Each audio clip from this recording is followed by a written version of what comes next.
Eh bien, bonjour et bienvenue dans ce nouveau numéro du Monde selon Rock Soccer. Et bien sûr, pour m'accompagner, Silvano Trotta. Bonsoir Silvano. Et forcément, voilà, le Monde selon Rock Soccer sans Rock Soccer ne serait pas le Monde selon Rock Soccer. Comment ça va, Rock ? Eh bien, écoute, ça va bien. Voilà, donc pour ceux qui auraient suivi le premier épisode qui se trouve dans Miasme numéro 62, on avait fait une première petite partie dans Miasme numéro 62 et donc on va consacrer l'intégralité de cette émission à parler du nouveau numéro de Top Secret, le numéro 92 qui est sorti cet été et il y a un article très particulier, je pense même qu'on va peut-être commencer par celui-ci.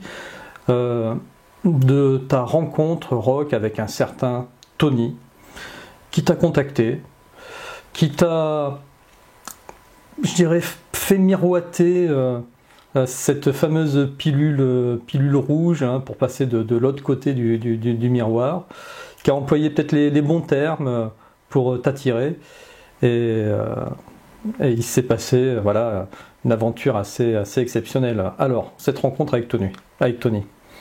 Qu'est-ce que tu peux nous en dire ? Oui, effectivement, il me contacte par SMS au départ. Il me contacte par SMS, des SMS un peu particuliers, un peu curieux. Je ne prends pas forcément les choses très au sérieux tout de suite. Et puis, curieusement, il me parle de mon ordinateur que je viens de me faire voler. Il me parle. À un moment, je crois, il y a une sorte de malentendu. J'ai l'impression qu'il me dit que je récupérerai mon ordinateur. Et en fait, après, on n'a plus jamais parlé de ça. Voilà. Mais c'était très intriguant. De toute façon, son approche était très intrigante. Il était très déterminé dans ce qu'il disait. Et en même temps, on était dans une parano immédiatement, puisque il me dit, il me donne un autre prénom que le mien. Lui se fait appeler Tony, etc. Il te montre ses papiers d'identité quand tu le rencontres. Quand on se rencontre en vrai, là, c'est après, c'est plus tard. Ouais. Mais D'accord. Ça a été compliqué. La rencontre, elle ne s'est pas faite comme ça. Ça a duré plusieurs mois, cette histoire. Oui, parce que pour ceux qui ne savent pas, parce que ceux qui n'ont peut-être pas suivi, Rock s'est fait braquer son ordinateur, c'est-à-dire sa mallette sur Paris, sa mallette avec son ordinateur. Mais d'une façon peu commune, d'ailleurs. D'une façon très peu commune. Ouais, assez étonnante. Bon, je crois que j'en avais parlé déjà. Des anomalies qui restaient qui étaient au niveau de ma sacoche, une espèce de stigmate. Mais bref, en fait, non, ça n'avait rien à voir, mais en tout cas, ça m'avait titillé cette histoire-là. Et pendant un temps, j'ai vraiment cru qu'il me parlait de mon ordinateur et lui parlait d'un autre ordinateur. C'est comme ça. Et il est évident que moi, après, c'est compliqué parce qu'il me dit qu'il va falloir faire beaucoup de kilomètres pour me rencontrer, etc., etc. Jusqu'au dernier moment, le lieu du rendez-vous était tenu secret. Je devais y aller avec 2 personnes. Finalement, je devais y aller avec 2-3 amis même que j'avais rencontrés sur Dax et que j'avais retrouvés sur Dax. Et donc, on s'était donné rendez-vous sur Bayonne parce que je pensais que le rendez-vous avait lieu à Bayonne. En fait, il n'a pas eu lieu là. Au dernier moment, donc ce fameux Tony m'a dit rendez-vous à Saint-Jean-de-Pied-de-Port. Et donc, je me suis retrouvé à prendre ma voiture tout seul parce que là, pour le coup, ça faisait pas mal de déplacements pour les amis. Et puis, je voulais pas les embêter avec ça. Et puis, en même temps, c'était la tempête. Enfin, il y avait toute l'ambiance qui était réunie. Une tempête énorme, les branches des arbres qui tombaient sur la route.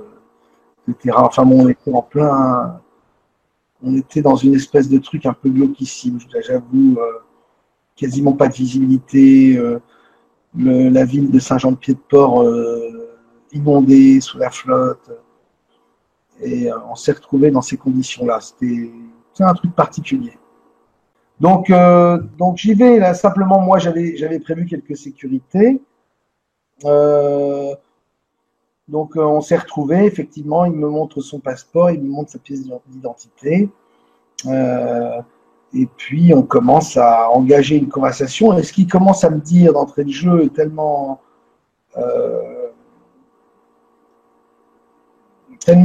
enfin, je sens que moi, ça fait écho à d'autres choses que j'ai déjà entendues ailleurs.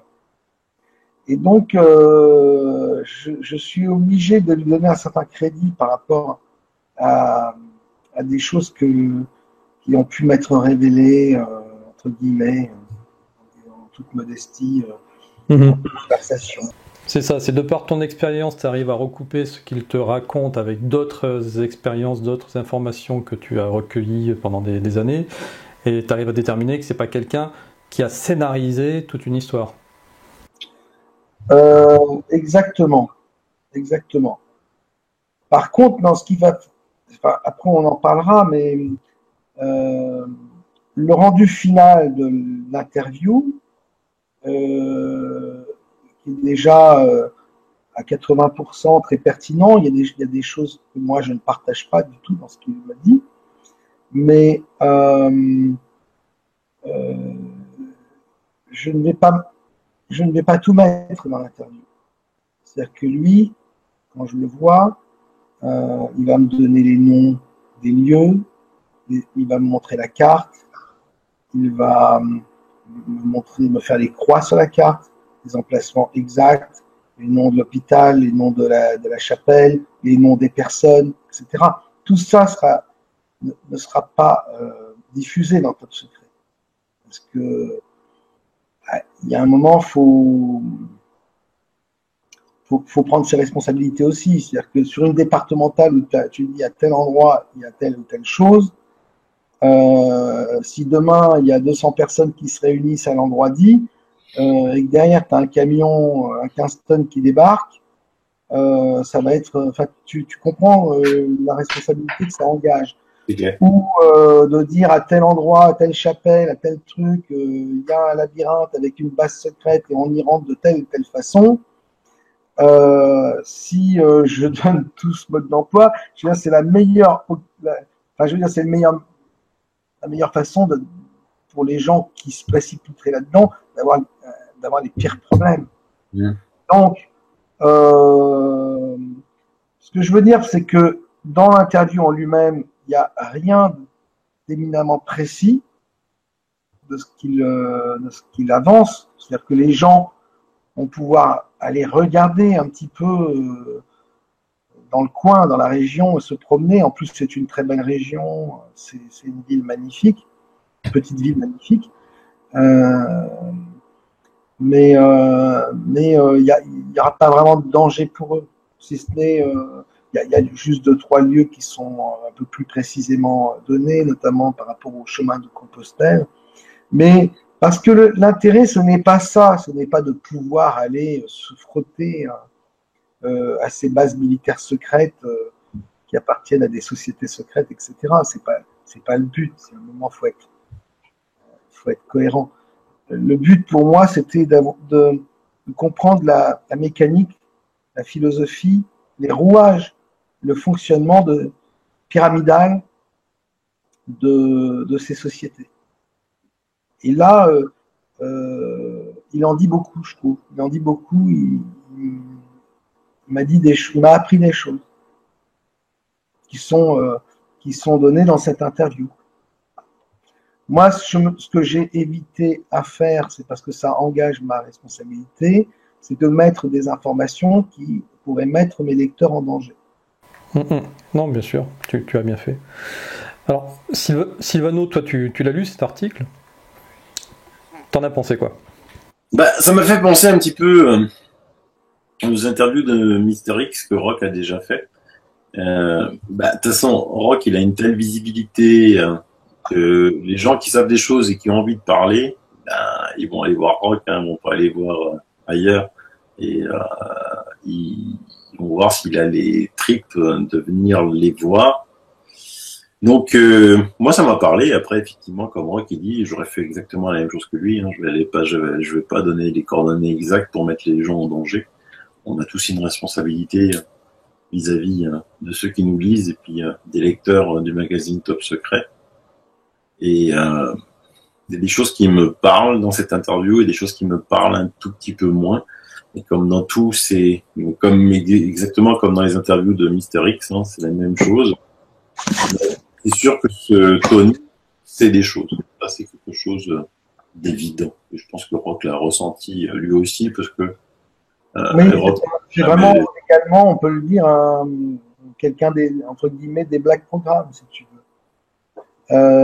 Il y avait des contradictions dans ce qu'il disait, dans ses craintes, dans sa parano, entre guillemets, et dans sa volonté de ne pas être repéré, etc. Et en même temps, dans les révélations qu'il m'a faites sur les travaux sur lesquels il était engagé et qui étaient en cours actuellement. Ça fait partie des contradictions. Après, il faut aussi savoir que dans cette interview, j'ai également censuré des passages extrêmement violents, de choses auxquelles il a assisté. Parce que, bon, à un moment, ça servait à rien de rentrer dans du gore. Tu vois Les salles à monstres? Comment? Les salles à monstres? Pas forcément les salles à monstres. On va dire plutôt des démonstrations de puissance et d'impunité. C'est encore pire. C'est encore pire. Et alors, ce qui est troublant donc à l'issue de cet entretien avec Tony, c'est que quand tu vas reprendre ta voiture, finalement, bon, au lieu de faire les 400 km pour rentrer chez toi comme tu avais décidé de le faire, tu changes d'avis au dernier moment et tu retournes, je crois, sur Bayonne. Et là, tu t'aperçois que ta voiture, on peut très clairement dire qu'elle a été trafiquée. J'ai jamais su ce qui était arrivé à ma voiture. Il n'y a aucun garagiste qui a pu me le dire. Mais effectivement, je me suis retrouvé avec des choses particulières sur ma voiture.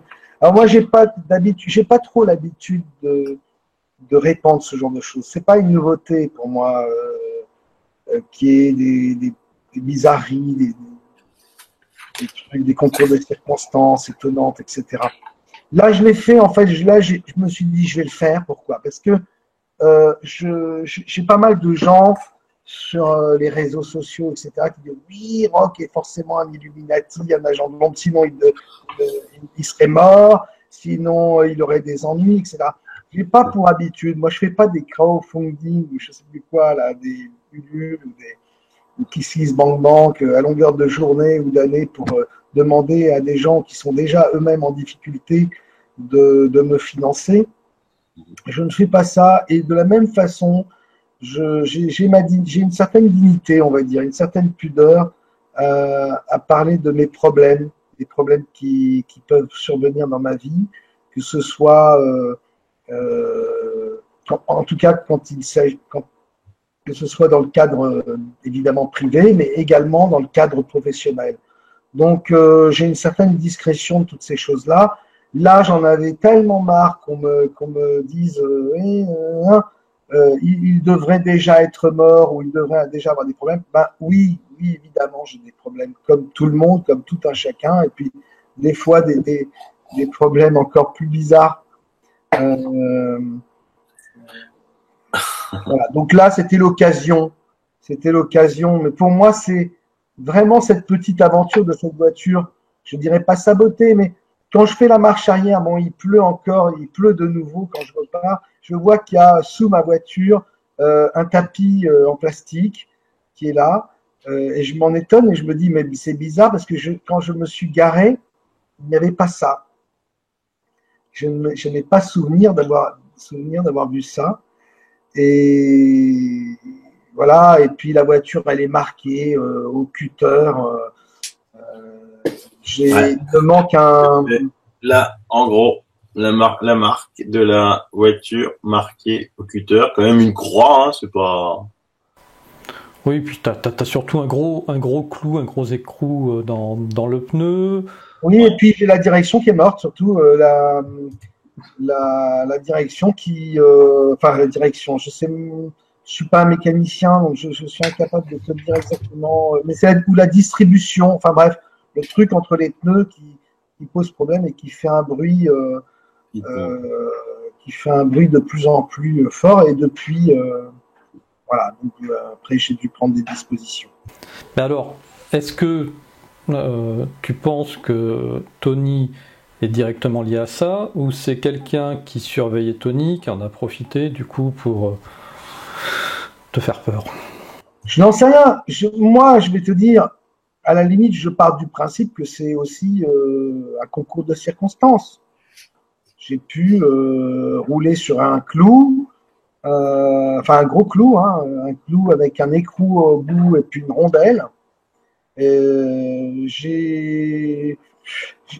Ma voiture a pu être marquée dans les 48 heures avant et je l'aurais pas vue. Et ma direction aurait pu aussi avoir ce problème-là ou la distribution en même temps. Il faut pas être systématiquement dans la parano parce que voilà, il s'est rien passé. J'ai entendu le bruit en arrivant. J'avais la fenêtre ouverte et en ralentissant à un moment, j'ai pu entendre ce bruit au niveau de ma roue. Et là, comme c'était assez important, je me suis arrêté pour vérifier.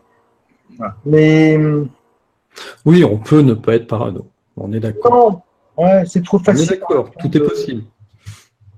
C'est trop facile d'aller tout le temps se dire. Mais c'est un concours. Je dirais que c'est encore une fois, je pense qu'ils ont d'autres moyens qu'ils ont bien d'autres moyens de nous empêcher de faire ce que nous avons à faire et que s'ils ne le font pas,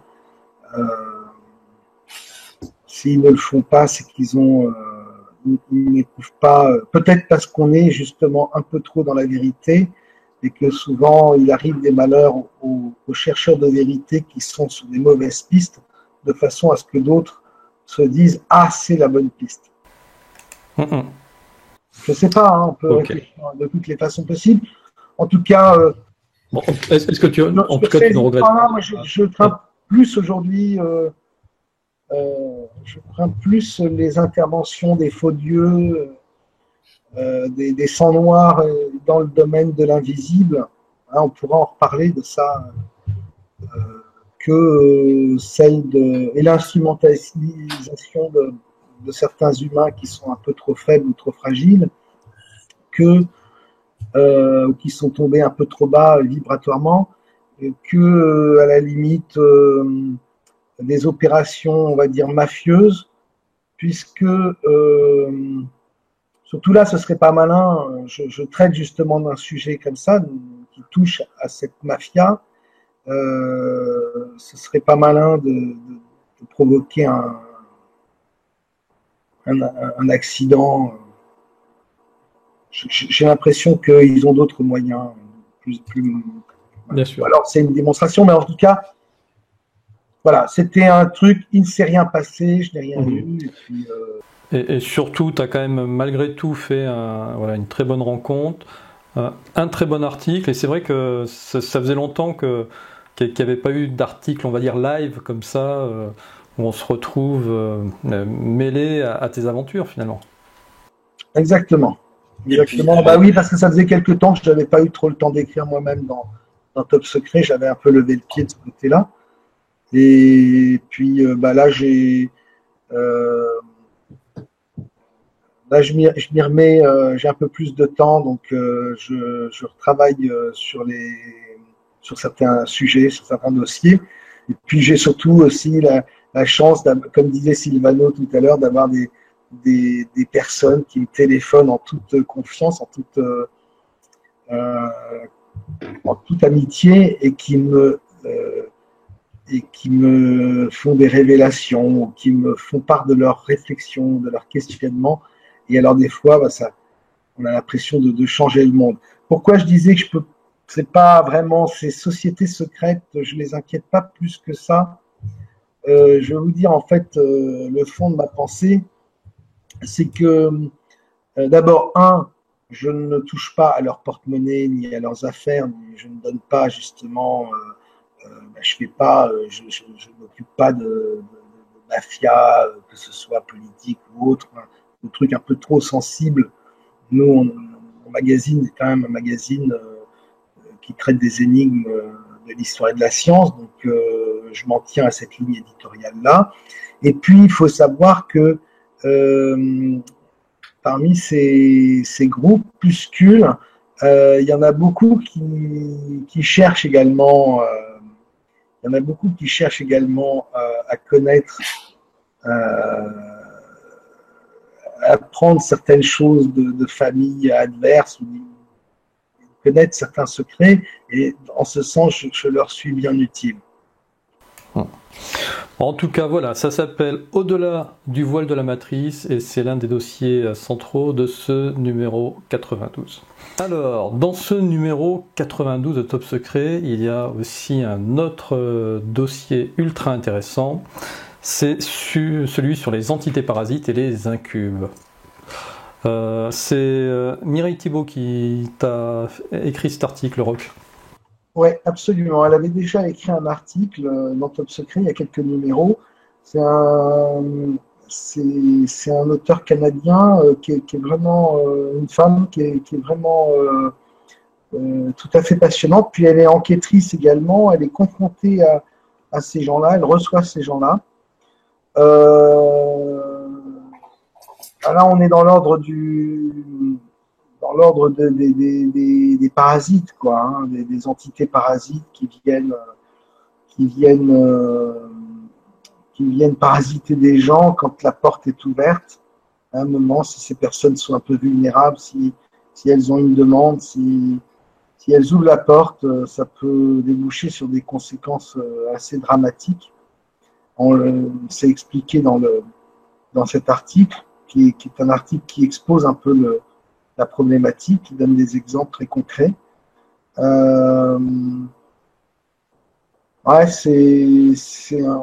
un sujet qui est un petit peu sensible en réalité, un peu lourd, parce que il y a pas mal de choses qui peuvent être étudiées en psychologie ou dans d'autres domaines.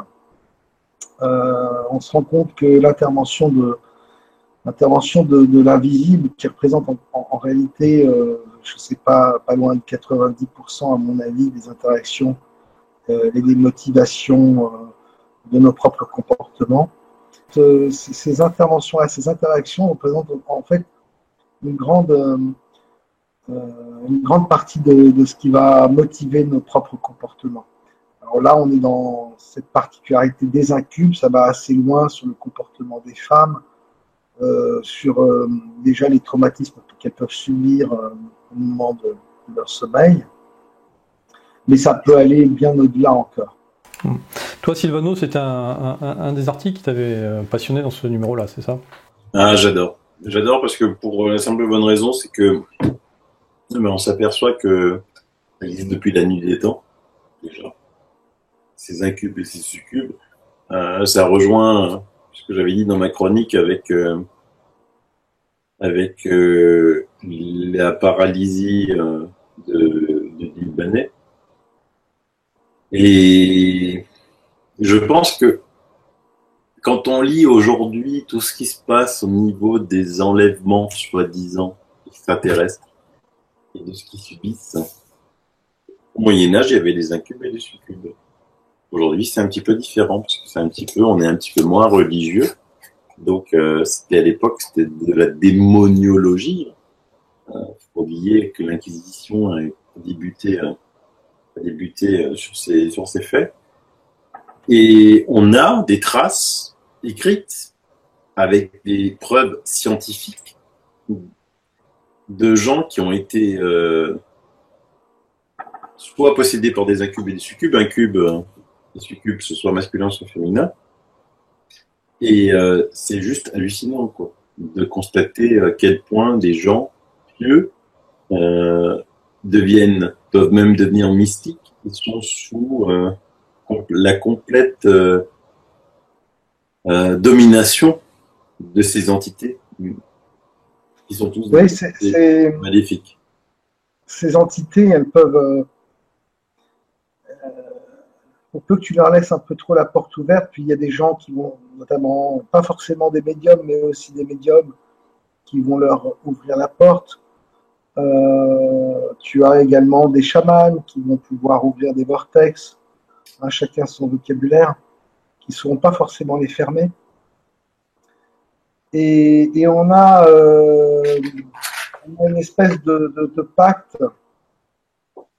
Je dis bien pacte, le mot pacte à bon escient, parce que là on est dans l'ordre du démon, du démoniaque. Je ne parle pas de contrat, mais de pacte. Et souvent, moi j'ai eu l'occasion de rencontrer des gens comme ça qui avaient leur incube, leur succube avec eux. Et le souci, c'est que ça leur a... Alors, quand ils en sont conscients, les chamans en sont conscients, c'est un peu de là que leur vient leur pouvoir. Pour certains, en tout cas. Et évidemment, ça peut poser problème là, par rapport au choix du type de connexion qu'ils ont après avec l'invisible. Tout à fait. En plus, dans ce dossier que tu as présenté dans Top Secret, on a des photos d'époque. On a des photos d'époque qui sont quand même assez explicites de cas de possession. On voit cette dame qui est complètement possédée par une entité et qui n'a pas l'air du tout effrayée et qui est même très heureuse d'être possédée par cette entité, quoi. Et c'est souvent le cas, notamment des mystiques. Et là où Mireille a mis le doigt sans aller plus loin, c'est que souvent elle dit que c'est des gens pieux qui prient.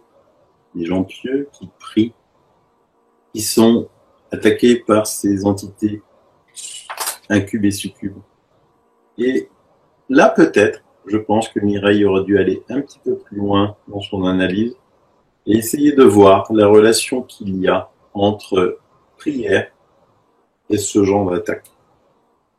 Parce que si on se réfère un petit peu à l'Inquisition qu'il y a eu, et aux gens qui ont été brûlés par l'Inquisition, et aux mystiques de tout âge, c'est-à-dire ceux qui ont vu des apparitions mariales depuis la nuit des temps, on n'a cité que deux, Fatima et Lourdes, on s'aperçoit que plus tu es dans la foi et dans le mysticisme, et plus tu es attaqué par ce genre d'entité.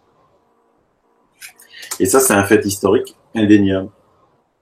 En tout cas, oui, plus tu es dans une quête ésotérique, une quête mystique, et plus le danger, c'est ça, c'est d'aller au-devant même de la peine. Mais bon, on retrouve ça également pour les gens qui sont passionnés de synchronicité,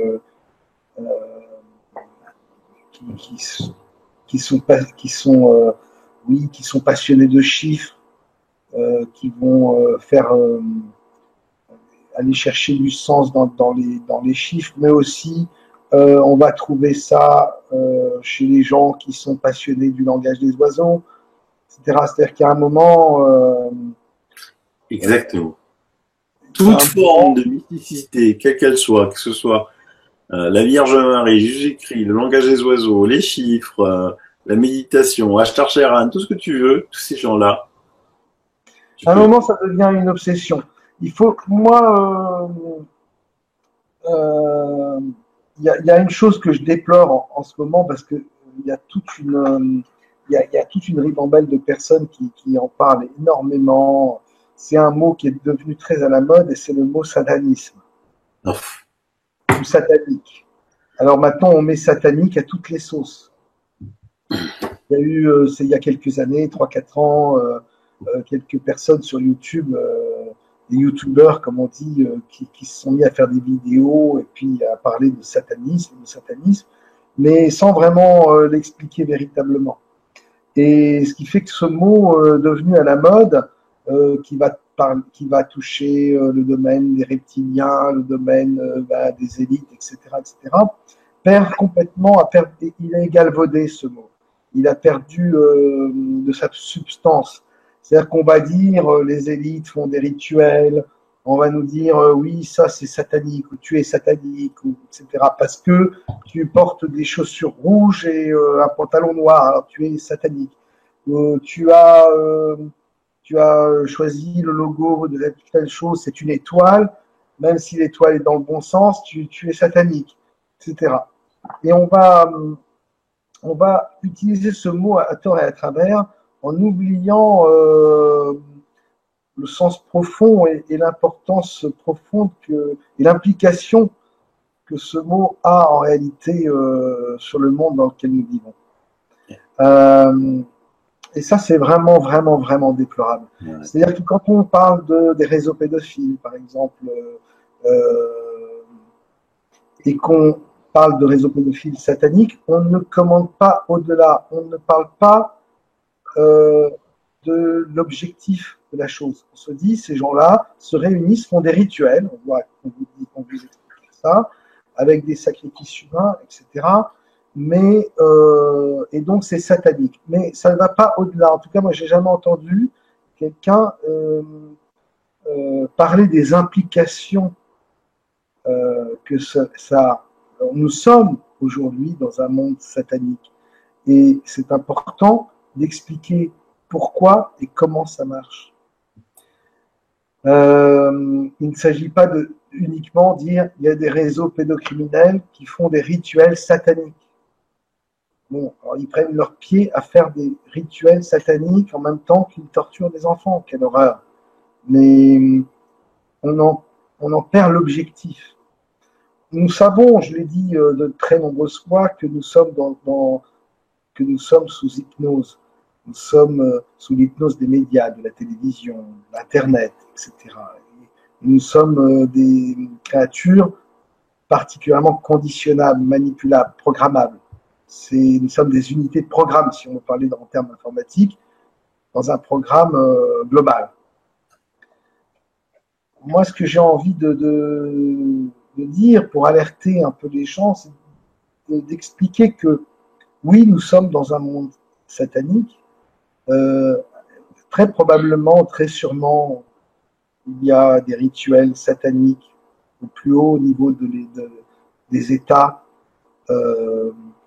Mais cela n'a pas juste une incidence sur le plaisir que ces gens-là pourraient prendre ou le pouvoir qu'ils pourraient avoir.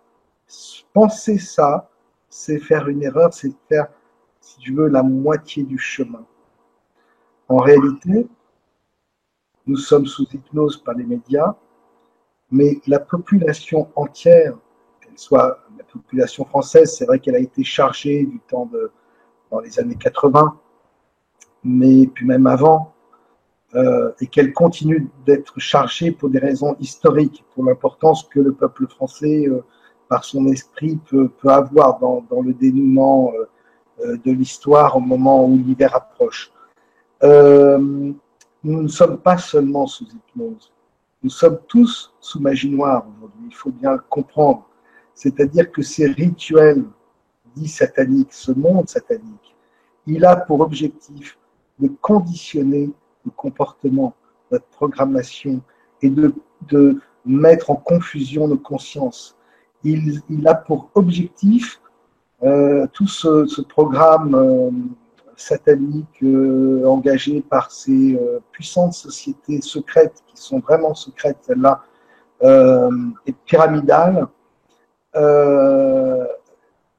Ces pratiques de rituels ont pour objectif de modifier nos goûts.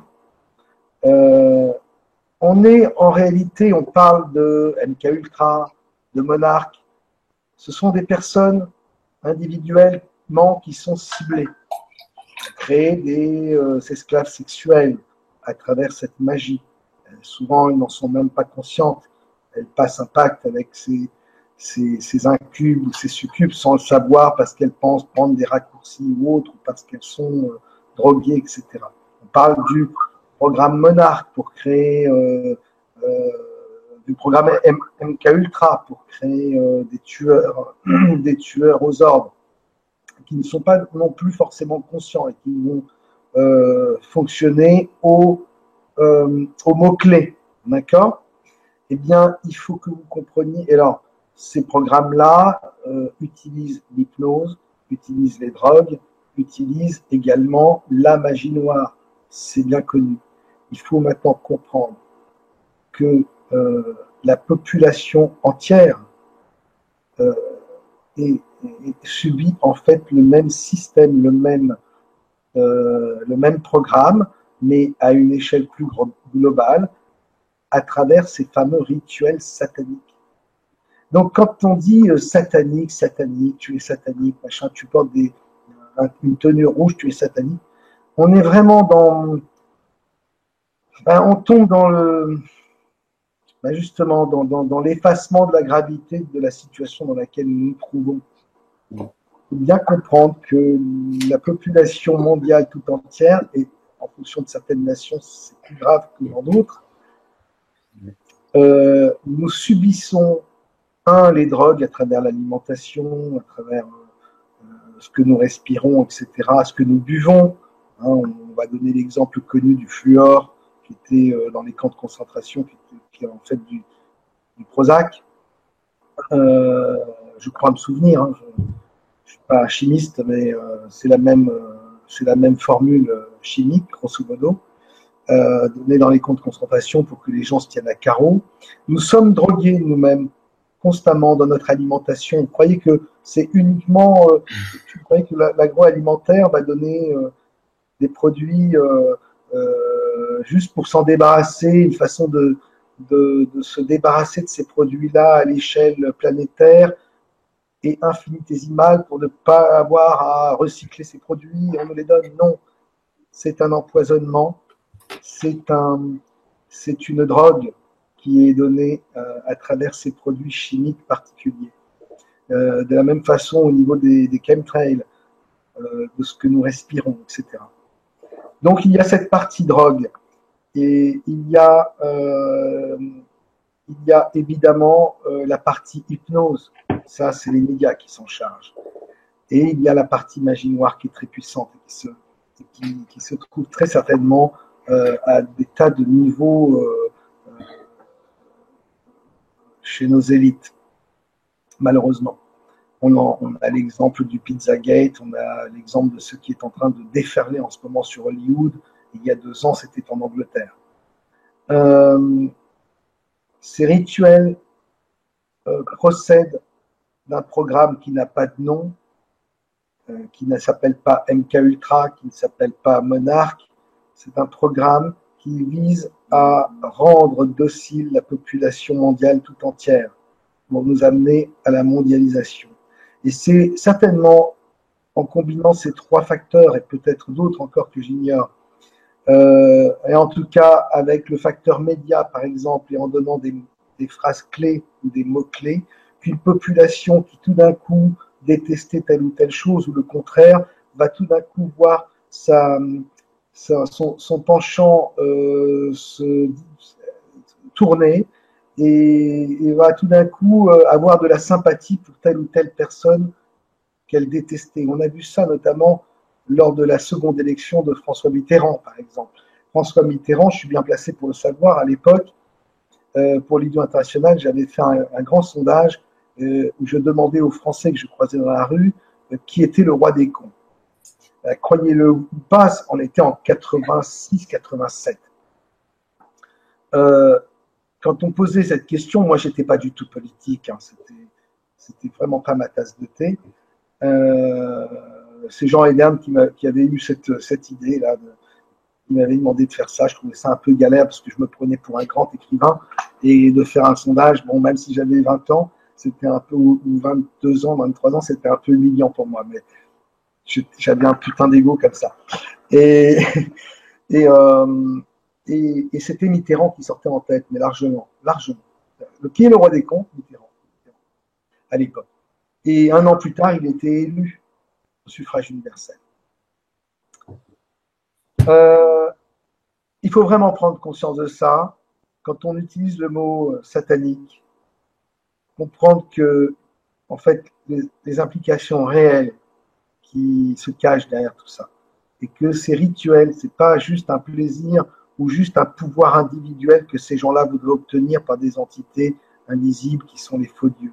Il y a un travail qui est opéré sur la population, et nous vivons aujourd'hui sous un parasitage d'entités du bas astral qui est permanent, qui dure depuis pas mal d'années, et qui est en train de déployer son plan. Voilà. Alors, évidemment, c'est un discours qui est un peu inhabituel dans ma bouche. Je parle très peu souvent de ce genre de choses-là, mais c'est très important. Ça touche vraiment au domaine de la résistance. Il faut bien comprendre que le combat est un combat spirituel que nous avons à mener entre guillemets le bien et le mal. Et ce combat-là, il faut vraiment le cadrer et comprendre les mots, les termes qu'on utilise et les enjeux qu'il y a derrière. Oui, quel meilleur moyen de faire paraître inoffensif le mal que de le banaliser finalement. Absolument, et de lui faire perdre son sens. Et alors moi je félicite et je dis chapeau et je rends hommage à tous ceux qui travaillent sur ces histoires de pédocriminalité, etc., mais qui comprennent bien aussi. Et je pense qu'il est important que tout le monde comprenne que ces rituels-là ne visent pas seulement le pouvoir de ceux qui les pratiquent, mais qu'il y a derrière vraiment une intention de nous soumettre, nous, la population, que ce soit la population mondiale. Et après, voilà, moi j'en ai terminé avec ce que j'avais à dire sur ce sujet-là, mais c'est vrai que la population française, je peux vous dire qu'elle a quand même dérouillé depuis très longtemps.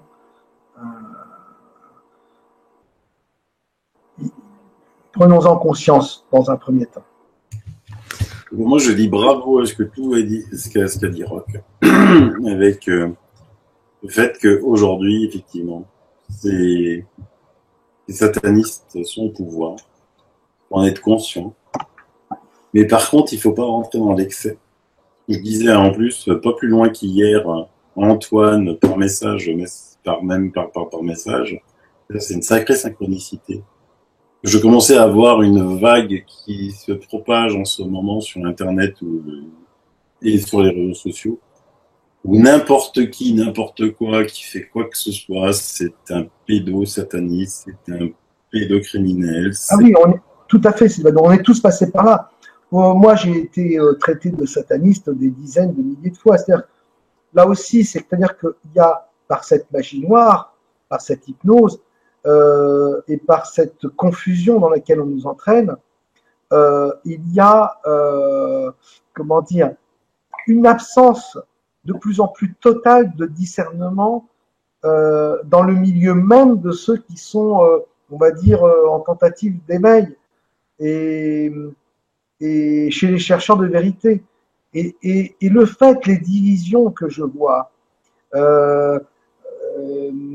les explosions d'ego, les batailles d'ego, les balles d'ego auxquelles nous assistons, où chaque paroisse pense détenir la vérité, accuse l'autre des pires mots, parce qu'ils ne croient pas qui aux reptiliens, qui à la Terre plate, qui à ceci. On est, pour moi en tout cas, c'est mon avis, on est vraiment dans la manifestation de ce conditionnement dans lequel, dont je vous parlais à l'instant, et du parasitage des êtres humains qui est en train de rentrer en action. Ce bombardement du bas astral, ce parasitage, il existe depuis maintenant quand même quelques années, même décennies, mais ces parasites-là entrent vraiment de plus en plus fortement en action dans l'esprit des gens, et ça amène à ce genre de choses où on va se faire traiter de sataniste et où les chercheurs de vérité eux-mêmes vont se tirer dans les pattes au lieu de s'unir. Il faut bien comprendre que sous l'influence de cette hypnose et de ces forces, de ces puissances, qui ont été éveillées à force de rituels, justement, sataniques, on va dire, sont maintenant exacerbées au possible. Et on arrive donc à ce genre de truc où nous sommes tous divisés, désunis, menacés. C'est pour ça que tout à l'heure, je vous parlais de ces mafias, etc., qui finalement, moi, je ne faisais pas trop de parano par rapport à eux, parce que je pense que eux aussi cherchent la vérité, dans le sens que, en fonction des époques, ils aimeraient bien connaître certaines choses, parce que ça pourrait les avantager même dans leur business et dans leur pouvoir, en fonction évidemment des puissances. On ne parle pas de... mais enfin, chacun a ses connexions et ses connaissances, et ces familles-là gardent très jalousement leurs connaissances. Et donc, quelque part, ça les intéresse de connaître les méthodes et les fonctionnements des autres familles. Et je te dis, à la limite, je subis moins d'attaques, moins de menaces, moins de violence de la part de ces groupes-là que de la part des gens de notre propre camp, on va dire, des alternatifs ou des chercheurs de vérité, qui deviennent de plus en plus, on va dire, fanatiques, intolérants, et qui ne sont plus, par la force des choses, des chercheurs de vérité, mais des gens qui veulent imposer leur vérité. Exactement. Voilà. Donc cet article sur les incumes nous a permis de digresser sur le sujet du satanisme. Écoute, c'était vraiment très intéressant. Tu as bien fait de redéfinir ce terme à sa juste mesure. C'est mon humble avis, parce que c'est ce que j'observe en ce moment. Oui, moi aussi. J'en parle dans mon édito, je dis nous sommes face à une vague, c'est pour ça que je parle de résistance. Il va falloir survivre et résister à cette vague, je l'ai déjà dit.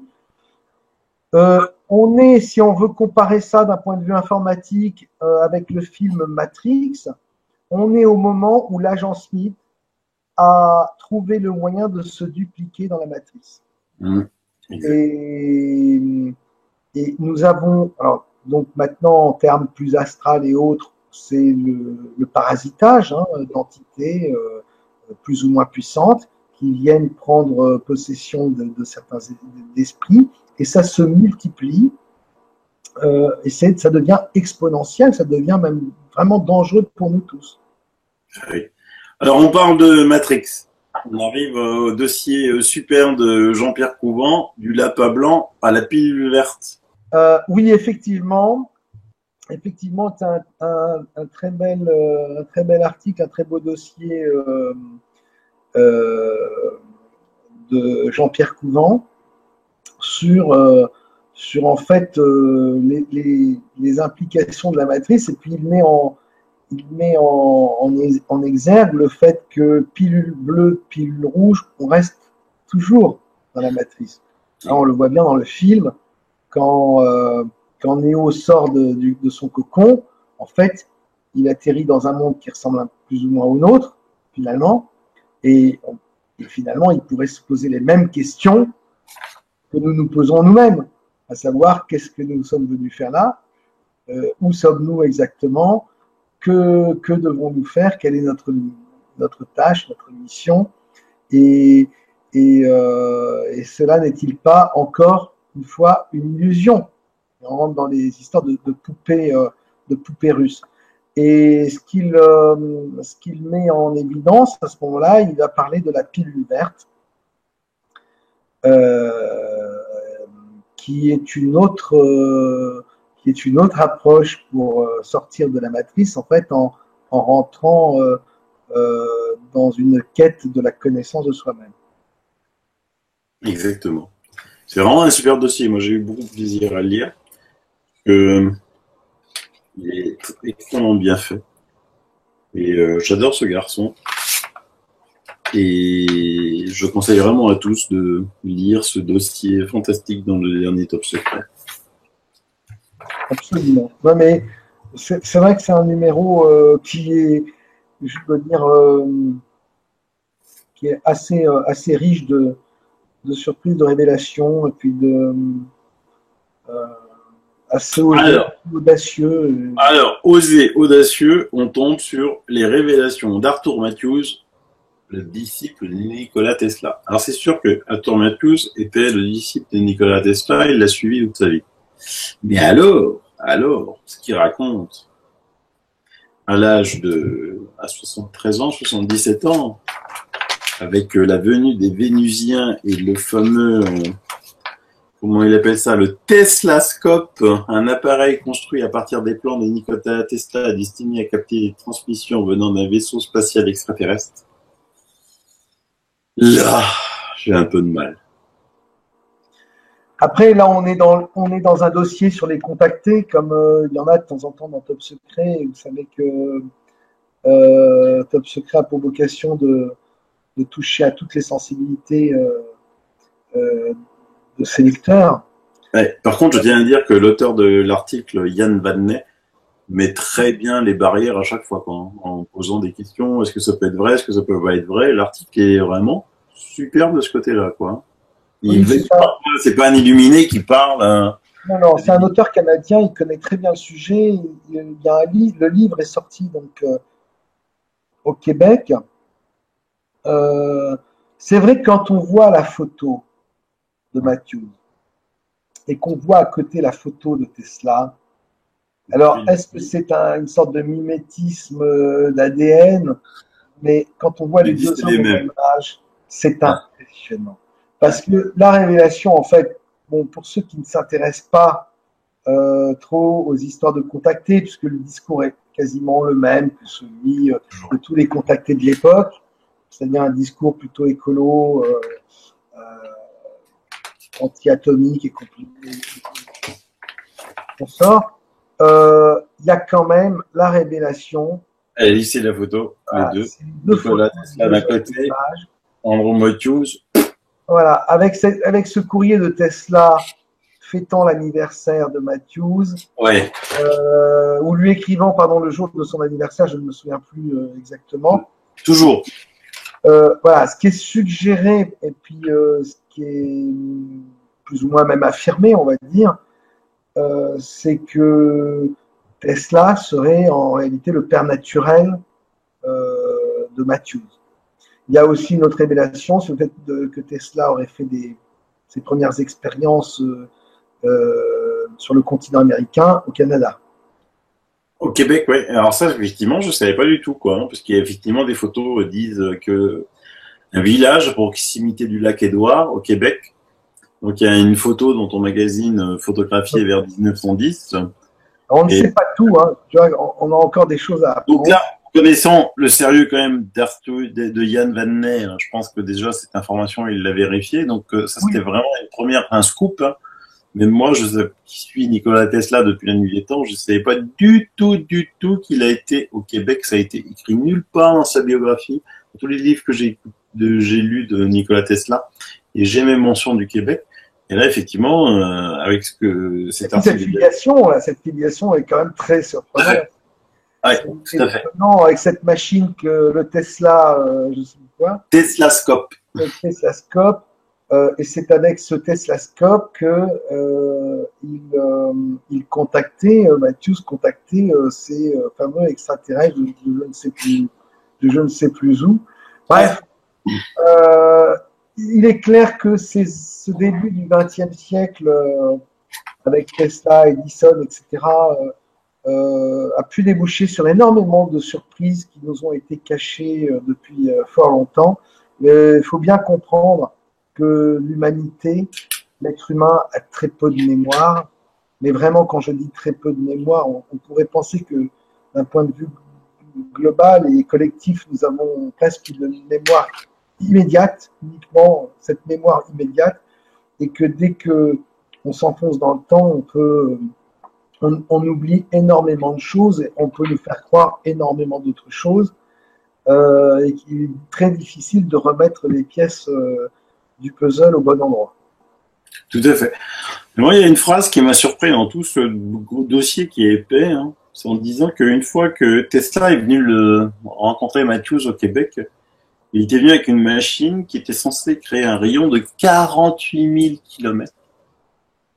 Et en disant, ce rayon va servir à l'humanité plus tard. Et ça, quand même, pour inventer ce genre de choses, il faut être costaud, parce que un rayon de 48 000 kilomètres carrés, un diamètre, pardon, ça permet d'entourer la Terre. Et là, je me demande si c'est pas ce genre de truc qu'il faut creuser. Je ne sais pas, est-ce que c'est de l'information, de la désinformation? Ouais. Là, à ce niveau d'information par rapport à cet article-là, c'est quasiment, c'est impossible de vérifier. Eux, ils ont fait le travail, eux sont allés dans les archives nationales, eux ont retrouvé des choses, mais est-ce que ce Matthew lui-même n'a pas voulu désinformer? Est-ce que je ne sais, son témoignage est quand même assez tardif dans son existence, ouais. Mais ça rejoint aussi tout ce qui se dit sur Tesla et les contacts que Tesla avait lui-même avec des entités extra terrestres ou extradimensionnelles. Il avait des contacts télépathiques, apparemment même plutôt visuels, avec des, voilà. Et le scoop en fait de Matthews dans son livre qu'il écrit très, très tardivement, encore une fois, Tesla n'est pas là pour le contredire ni pour confirmer ce qu'il raconte, c'est qu'il explique que dans ses contacts qu'il a avec les extraterrestres, on lui révèle que Tesla lui-même est un extraterrestre, ou en tout cas a été amélioré par les extraterrestres. Tout à fait. Ou quasiment procréé par eux. Tout à fait. Alors voilà, bon, porte ouverte à tous les... Est-ce que c'est vrai? Est-ce que c'est bidon? C'est vrai qu'à l'époque de ce livre, je ne me souviens plus, quand il écrit ça, Mathieu, je ne me souviens plus à quelle époque non, il avait 73 ou 78 ans, je ne sais plus, donc c'est vraiment quand il était très vieux, quoi. Hein. Oui, mais ça date de décès. Tu as une photo dans Top Secret où on voit sa tombe. Oui, sa tombe, là, elle est là. Il y a marqué 1943. Alors ça, c'est la tombe de qui? De Matthews. Enfin, il y a marqué sa mère et puis Magamoz. Et donc lui, il a dû mourir en... Quelle année? Peut-être un peu plus tard. Je sais oui, plus. c'est pour ça. Il a marqué sa mère. Ah, peut-être plus bas. J'arrive pas à lire. Oui, c'est ça. 92. 92. C'est une époque où on ne parle pas encore énormément de Nikola Tesla. Non, c'est sûr. C'est venu après, oui. Voilà. Donc, je ne sais pas. Tu sais, le souci, c'est que quand une personne devient aussi emblématique que Nikola Tesla, aussi mystérieuse, avec tous ses brevets, tout ce qui a été confisqué à l'humanité, après, c'est un peu la porte ouverte à toutes sortes de récits. C'est vrai que celui-là, il va loin. Il va très loin. C'est vrai qu'il y a la photo des deux hommes au même âge qui est très troublante. Il y a ces courriers de Tesla qui lui a écrit, etc. Mais après, de là à dire que Tesla était un extraterrestre ou qu'il était le fils de Tesla, ou etc., ou sur ce rayon, là, moi, je suis un média, je communique cette information. C'est à prendre évidemment avec des pincettes, c'est une pièce du puzzle. Peut-être qu'un jour d'autres auront accès à des vérifications. Mais par contre, l'article de Yann Vadnais est très bien fait, quoi, parce que on sent qu'il a enquêté, on sent qu'il a été sur place, il y a des photos hein, sur place, et puis surtout, c'est pas un illuminé, quoi. C'est-à-dire que il met toujours des warnings et il est toujours super. Moi, j'ai adoré parce que juste en deuxième page, il y avait cette photo là. Et quand je l'ai vu, je me dis tiens, c'est Nikola Tesla. vieux. Bah non, je lis en dessous, c'est Arthur Matthews. Avant de voir la photo qui ressemble comme deux gouttes d'eau, les deux, quoi. Et c'est hallucinant. C'est très troublant. Oui, Roch, tu es un média, mais pas un médium, donc voilà, forcément, tu ne... D'ailleurs, en parlant tu parles de médium, tu me tends la perche pour revenir sur ce que nous disions tout à l'heure à propos du satanisme. Donc, il faut bien comprendre que le monde, le pays, est totalement contaminé par ces puissances-là et par ces parasites. Enfin, en tout cas, c'est mon avis, je ne fais pas une affirmation, c'est juste moi ce que je pense être. Après, je peux aussi me tromper, mais que les médiums qui sont des canaux, qui sont en première ligne par rapport à ces choses-là, eux, ce n'est pas de la contamination que malheureusement, je le constate, c'est que c'est quasiment, ils sont complètement gangrénés en réalité par ces parasites, et que beaucoup dans certaines conditions vont être totalement manipulés dans leur message. C'est exactement ce que me disait Vincent Lauvergne, que j'avais interviewé lors d'une rencontre hors du commun, où il disait tout à fait ça, hein, que la plupart des médiums, en dehors de ceux qui en avaient vraiment conscience et qui maîtrisaient complètement leur art, étaient complètement gangrénés, infestés par les entités. Sache que nous avons tous, les êtres humains, nous avons tous nos failles. Nous avons tous notre discernement. Certains ont énormément de discernement. Tu parlais de sauf ceux qui sont, etc. Je connais des personnes médiums, ou en tout cas qui sont des canaux et qui sont d'un discernement extraordinaire, et qui ont un potentiel fantastique. Il n'empêche que chez tous ces gens-là, je crois sans exception, parce que ce sont des êtres humains et qu'ils ont leurs failles, il y a toujours, comme dans une voiture, un angle mort. Et du fait de ces failles, il y a toujours un endroit où tout d'un coup, ces personnes que tu connais, qui sont des amis et qui ont un discernement énorme, qui vont voir les choses de façon rigoureuse immédiatement, ils vont avoir à côté de ça une espèce de faille énorme, béante, dans lesquelles ils vont s'engouffrer, ou en tout cas ils vont être totalement parasités.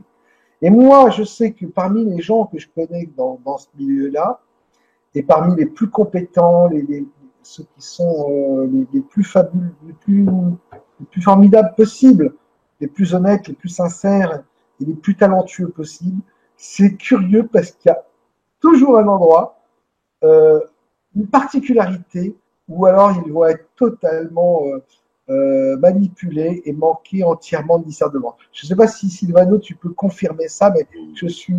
à 100 000%. Déjà, ça m'a toujours étonné, ça. Déjà, ça fait longtemps que je le dis, que les médiums, ils sont en première ligne. Depuis la nuit des temps, ça va pas de maintenant. Depuis la nuit des temps, si tu lis toute l'histoire des mystiques, c'est toujours les médiums que c'est arrivé. Ils ont une faculté à dialoguer avec l'au-delà, l'invisible, les ombres noires, qui est assez exceptionnelle. Il y a les médiums qui sont infestés, ça j'arrête pas de le dire. 95% des médiums sont complètement infestés. 5% savent, et c'est parce qu'ils sont forts, ils sont beaucoup plus forts. Mais par contre, ils ont tous une faille. Alors là, pas forcément du côté même astral, c'est-à-dire qu'ils peuvent être très bien du côté subtil et effacer complètement toutes les attaques du bas astral ou des démons. Mais par contre, alors dans la vie réelle, dans les 3D, ils se font avoir comme des lapins blancs has-been par le premier qui vient. Voilà. C'est-à-dire qu'il y a un qui vient... Ouais, il y a toujours un truc comme ça qui me paraît toujours extraordinaire. Parce que... Et la caractéristique commune que j'ai vue, c'est que parmi ces 5% des médiums qui sont très forts et qui sont très bons, ils sont tous dans une dèche noire. Quoi. Je pense que la faille, c'est systématique. En fait, l'attaque passe toujours par l'ego, hein, par la bile noire. La faille se situe, même si c'est détourné, même si c'est par ricochet, etc. Il y a toujours, tout d'un coup, une sorte d'aveuglement magistrale, qui est évidente pour l'extérieur, et Exactement. alors que ce sont des gens qui, sur d'autres sujets, vont être totalement imperméables. En plus, ce sont des gens qui, comme par rapport notamment à l'astral, vont se protéger constamment, vont travailler de façon solide, rigoureuse, etc. Et malgré ça, il y a toujours, c'est-à-dire cette gangrène, il y a toujours l'astral, le bas astral, ou les faux dieux, ou ce que tu veux, finit toujours par trouver la fissure, quoi. Ouais, exactement. Et C'est ça filtre hallucinant. Je n'en connais pas un qui n'a pas des soucis noirs dans notre 3D. Quoi. C'est par juste exemple. alors qu'ils sont capables de rendre des services extraordinaires, d'être à l'écoute des autres, d'aider, mais eux, dans leur vie quotidienne, c'est juste la catastrophe. Quoi. Ah, ils sont très attaqués. Ah oui, non, mais ça, ils sont très. C'est la cible numéro 1. Voilà. Ce sont les plus exposés, donc c'est vrai que ça semble logique.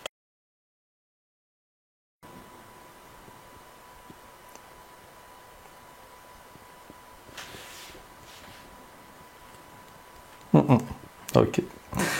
Messieurs, moi ce que je vous propose, c'est que on passe au dernier sujet du Top Secret 92. Alors, il y en aurait un autre, c'est la suite de l'article d'Anton Parks, dont on a déjà parlé dans la dernière émission numéro 91. Donc, référez-vous à la dernière émission pour savoir de quoi il en retourne. Et puis surtout, achetez Top Secret 92, comme ça vous aurez toute l'information. Moi, je voulais revenir sur le dossier du rêve lucide. Il y a déjà 2 ou 3 numéros. Tu avais fait une première incursion dans cette partie onirique, cette activité onirique de l'être humain. Et là, dans ce numéro-là, tu nous donnes le mode d'emploi. Voilà. Et ça, c'est hyper intéressant parce qu'on a des techniques qui sont à portée de la main. Pour les gens que ça intéresse, d'essayer de s'éveiller de prendre conscience qu'ils sont en train de rêver. Je pense que ça nous est. Enfin, moi, j'ai toujours pensé que ça arrivait à tout le monde de faire ça. Et donc de prendre le contrôle de leurs rêves et de pouvoir diriger les rencontres, les expériences et les connaissances qu'on peut recevoir à travers les rêves. Il y a quelques beaux outils. Avec également, je tiens à le dire parce que c'est vraiment très important pour ceux qui sont vraiment doués là-dedans et qui veulent aller loin, quand même une prise de risque, un danger dans ce type d'expérience, et donc aussi quelques moyens de se prémunir de ce genre de problèmes qui sont assez basiques, c'est-à-dire une multiplicité de réveils pour être sûr de se réveiller ou tout simplement la présence de quelqu'un au moment où on fait ce genre d'expérience. Mais là, encore une fois, c'est pour ceux qui vont très loin dans les rêves. Voilà. Donc, si vous voulez en savoir plus sur ces techniques. Numéro 92, Top Secret. Super, mais superbe, franchement, numéro. Et je sais pas, mais achetez-le. Moi, je suis là avec vous, les amis, pour vraiment, sachez-le, c'est parce qu'après, on va dire, ouais, c'est un épicier, il fait tout ça pour vendre et tout ça. Je suis là avec vous pour être avec vous, vous le savez. Bah oui. On ne s'est pas mis d'accord, je ne vous ai pas mis un couteau sous la gorge pour vous dire sortez Top Secret toutes les 3 minutes 30 et tout ça. Vous le faites, je pense, sincèrement. Voilà, moi je fais ça pour passer un bon moment avec vous. J'ai passé un super moment avec vous. C'était long de ne pas vous voir durant tout l'été. Et par contre, je peux vous dire que le numéro 93, il va être pas mal aussi. Le prochain qui sort dans un mois. Eh bien, on attend avec impatience. Voilà. Et tu reviendras nous en parler dans un nouveau numéro de Le Monde selon Rock Sauker. C'est une super émission parce que là, Rock qui s'est lâché, c'était vraiment génial. Bon, en tout cas, Roch, eh bien, écoute, on te remercie d'être repassé nous voir pour cette belle rentrée que tu nous offres sur Miasme TV. On va attendre, allez, un petit mois et demi, histoire que le 93 sorte, et puis qu'on en prenne connaissance, et puis tu reviendras nous en faire un beau débrief, comme aujourd'hui. Merci les amis, merci, avec plaisir, on fera ça. Il y a de belles surprises pour l'année prochaine, enfin pas pour l'année prochaine, pour la saison prochaine. Il y a de belles choses en perspective. On va encore monter en puissance. Encore une fois, ne perdons pas la foi. Ouais, on vit dans un monde très difficile, de plus en plus difficile. Ces forces de parasitage sont de plus en plus puissants. En tout cas, ils se manifestent de plus en plus fortement dans notre monde 3D. Mais plus ils se montrent, plus ils se découvrent, et plus nous découvrons de clés pour les combattre. Donc, ne perdez pas courage, ne perdez pas la foi, et restons accrochés à notre épée de pouvoir, l'épée d'amour, et ne lâchons pas notre quête de l'épée de vérité. Ne désespérons pas, car nous allons y arriver, et il y a de très belles surprises et de très belles perspectives pour l'année qui arrive. Ah, moi je préfère cette conclusion que l'hiver approche. Quoique, tu pourrais dire pour septembre. L'hiver approche, c'est certain, mais plus l'hiver approche, et plus nous approchons de certaines vérités et des moyens de nous prémunir contre l'hiver. Yes, je suis fan. Ouais. Allez, moi je voulais juste aussi en profiter pour citer le travail d'une de nos auditrices, Anne-Carna, qui traduit tes éditos dans des bulles pour un site espagnol. Sylvano, tu vas pouvoir m'aider parce que je n'ai plus le nom du site sous les yeux. C'est en espagnol, c'est le temps de la révélation en espagnol. El tiempo de la révélation, si, je crois que c'est ça. Carna fait, c'est merveilleux, c'est voilà, vraiment quelqu'un qui en plus elle est manager d'un groupe qui s'appelle French Latino, que j'aime beaucoup. Ils font des trucs admirables, c'est beaucoup de reprises. Ils font de la musique, ouais. Une patate de folie. Ça mêle le français et le latin. Ils ont un grand succès en Espagne et en Amérique du Sud. Encarna, c'est vraiment un coup de foudre. Malheureusement, je suis pas suffisamment en contact avec elle parce que le boulot et qu'elle aussi, ses voyages, mes déplacements, etc. Mais voilà, ce qu'elle fait pour, entre guillemets, la résistance et faire connaître les éditos de Top Secret au fur et à mesure en espagnol, c'est vraiment génial. C'est marrant parce qu'il y a un lecteur qui m'a écrit aujourd'hui pour me dire il faudrait que les éditos soient publiés en anglais. Donc voilà. L'appel est lancé. L'appel est lancé.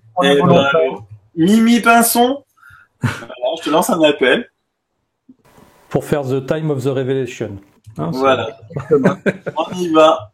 Comme ça, elle entendra les trucs, elle va rigoler, et puis elle va dire allez, les éditos de rock en anglais. Il n'y a que toi qui peux traduire.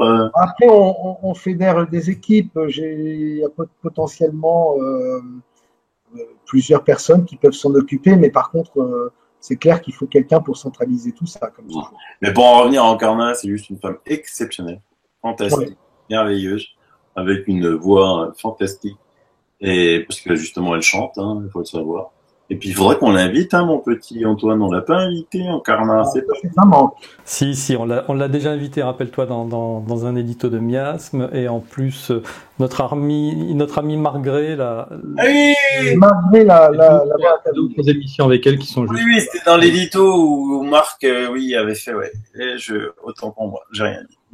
Elle mène une belle aventure, je ne pense pas à celle seulement de la résistance à travers les éditos de Top Secret, je pense surtout à celle de sa famille, de son mari avec sa fille, autour du groupe French Latino que je vous invite très chaleureusement à découvrir. Il y a des heures de musique gratuitement accessibles sur YouTube et vous allez passer un très bon moment.